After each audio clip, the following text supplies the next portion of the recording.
Hey everybody, it's Matt from Junior Horror Movies, and welcome to another Top 10 Tuesday.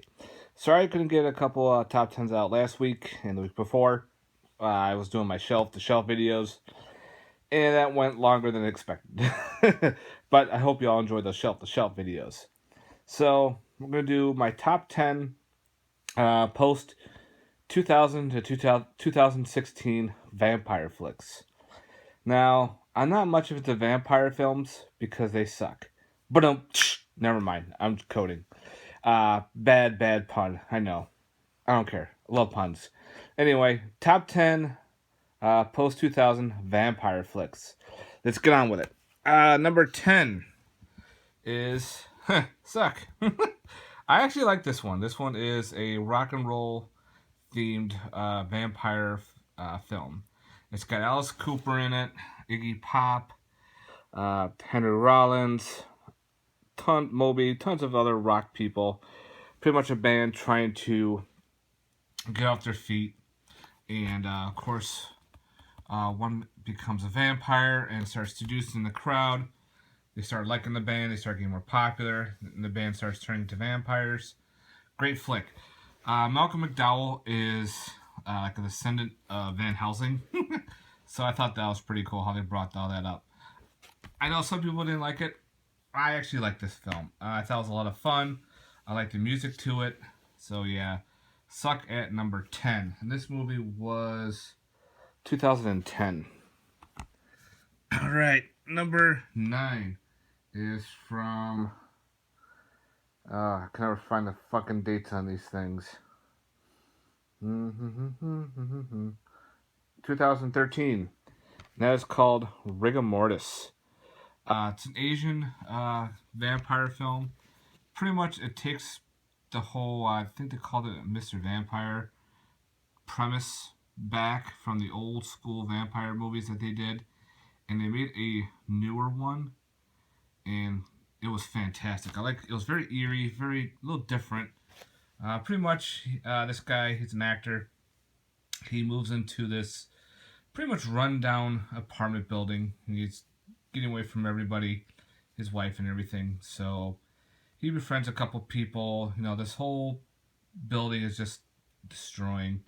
It just looks awful. And of course, some people start dying and whatnot. So come to find out that his friend that he has, this old man, dies. Well, there's ghosts in here too. But anyway, when they try to revive him using dark magic, well, things go a little wrong and he turns into a vampire. So now he has to fight this Mr. Vampire type creature. Well done. A lot of cool Asian folklore history in this movie. Highly recommend. Some cool special effects. Rigor mortis. All right. Number 8 is from another one I can never find the dates. Should write that shit down. I think it was 2014 or 2015. It's a horror comedy vampire film that has Bloodsuck Ambassadors. I laughed my ass off in this movie. I had a lot of fun with it. It was kind of like an Office Space meets a vampire film. Pretty much, you got your slackers. They're in a business in this building. You know, not doing so well. One was supposed to be hired for higher up, but they decided to hire someone outside the company. And of course, this very charismatic people person guy comes in, you know, starts doing some changes in the offices. Different people are coming in, certain people are now missing.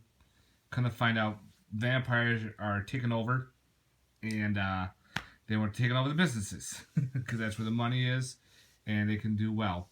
So of course these slackers have to come back and fight the vampires. Got some good blood to it, some fun death scenes, some good funny scenes himself in this movie. The one guy, he is a he is a the fantasy football expert. He does all the drafts and everything. When they get him, he's always going to, you know, TikTok person. Somebody says, you know, TikTok fucker. I thought it was hysterical. So yeah, Bloodsuck Ambassadors at number 8. Number 7 is a remake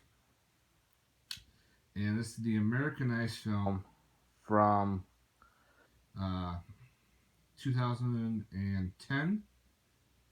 And usually when Americans remake a foreign film, it's not really good. The Grudge. But anyway, uh, this one actually did very well, and that is Let Me In. This is the Americanized version of Let the Right One In. So, got your kid vampire flick, fantastic. Actually, I was very shocked in how well this movie did for a remake. So, again, fantastic. I guess people got a little pissed off because, all the subtitles, so they want to make it Americanized. Meh, whatever. Still a great film. Let Me In. Check it out. If you've only seen Let the Right One In, check out Let Me In. You won't be surprised. You'll like it. If you've only seen the Americanized, check out the other version. It's also great. All right. Number 6, 2010. This date was easy to find. And that is Stakeland. Pretty much Stakeland is about how the world is now taken over by vampires.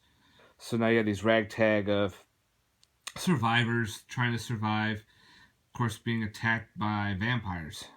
Fun flick. I think they're making a sequel. If they already did, I don't remember if they did or not. But some really cool kills. I like the vampires, the way they looked. Great premise. Atmosphere is awesome. Stakeland and number 6. Number 5. This one is from, I want to say 2014. It is. It's a black and white film, very artsy, and that is A Girl Walks Home Alone at Night. Fantastic flick. If you've never seen it, check it out. It's like a very artsy vampire. I would say not more like a spaghetti western type thing, but it is a vampire film.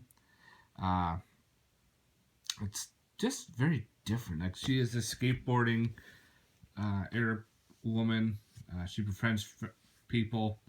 Kind of like, she's like trying to be like a superhero, trying to take out the bad guys in this bad neighborhood, and starts falling in love. She doesn't want to fall in love because of things happening. Great flick, guys. Check out A Girl Walks Home Alone at Night.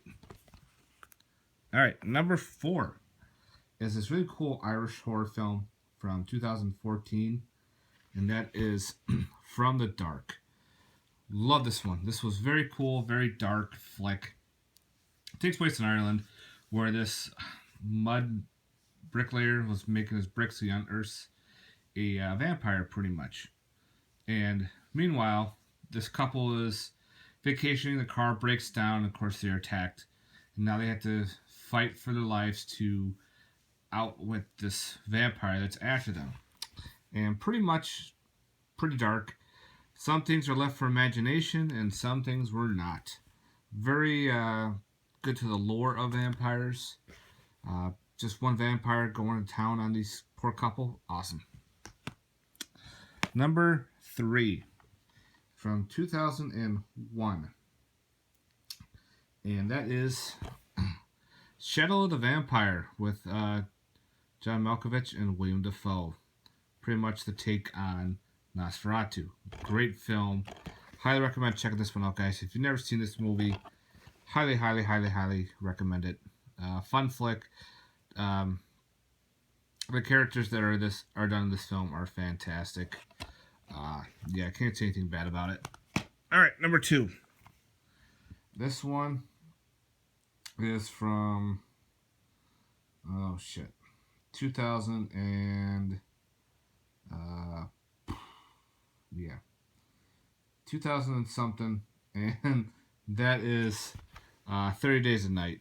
30 Days a Night was fantastic. I love how it takes place in Alaska, where, of course, at some points in Alaska, it's always dark. You got pretty much 30 days of night, and I guess they have 30 days of light as well. Well, these vampires arrive on this ship, but you don't really know they arrive on the ship. They just talk about it, and of course now start attacking people in this small Alaskan town, and the snow is covered in blood. Wow.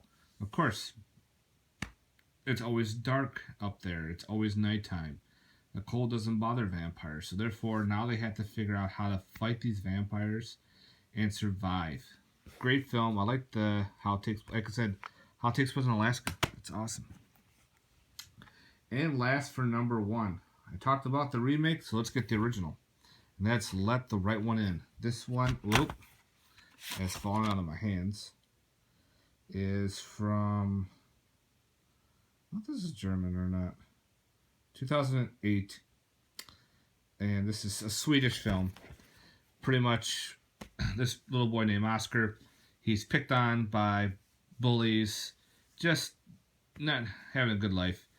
He befriends this girl, and they become best friends. Well, she's got some dark secrets, pretty much. Well, she's a vampire. And of course, her father slash guardian or whatever it is goes out, starts grabbing people so she can feed. Well, she gets out and feeds herself. So now you got the townsfolk going after her, but Oscar's having a good time. He wants to be friends with her forever. She even fights the bullies, which is an awesome scene in the pool. Yes. Check it out, guys. Again, it's weird because it's got some scenes in this. It makes you feel a little weird watching it. Because the girl is supposed to be like, I don't know, 10, I think, or 12. She's young. A 12-year-old girl, boy, and she's supposed to be 12, I guess. And there's just some weird scenes, especially when she's in the shower or whatnot. He pokes in and looks at her. Yeah, it was weird. But it was a great film, guys. Let the Right One In. Check it out. Again, if you've only seen the Americanized, check out the Swedish version. If you've only seen this one, check out the Americanized. It's actually well done. All right, enough of my babbling. Okay, guys, have yourself a good night, and I hope you enjoyed this Top 10 Tuesday. Let me know in the comments down below your thoughts. All right, guys, later. Peace.